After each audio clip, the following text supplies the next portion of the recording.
Sebuah kejadian pencurian di kapal KM Gregorius dengan rute Manado Talaut pada Jumat lalu sempat terekam kamera CCTV di atas kapal. Dalam rekaman CCTV terlihat seorang pelaku yang menggunakan jaket hitam mengambil handphone salah satu penumpang yang sedang tertidur lelap.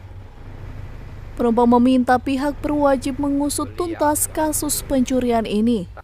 Kami selaku warga pengguna jasa terkait dengan viralnya video kasus pencurian di atas kapal KM Gregorius, kami selaku warga masyarakat sangat mengharapkan dari pihak yang berwajib, pemerintah ataupun pihak kepolisian untuk menindaklanjuti persoalan ini, karena ini sudah meresahkan kami masyarakat, sehingga kami warga memerlukan bantuan dari pihak kepolisian untuk mengusut tuntas persoalan ini supaya tidak akan terjadi lagi di kedepan hari hal-hal yang tidak kami inginkan bersama.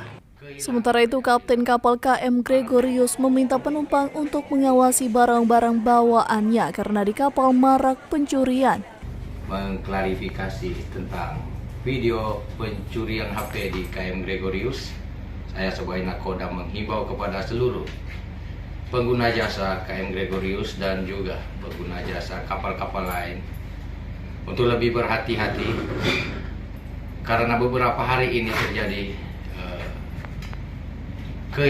banyak kehilangan barang maupun HP.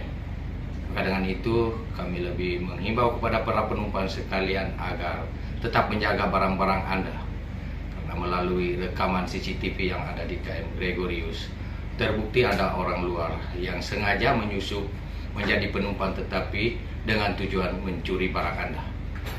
Ditenggarai, pelaku pencurian sering memanfaatkan situasi pada saat para penumpang tertidur lelap atau sedang ke toilet.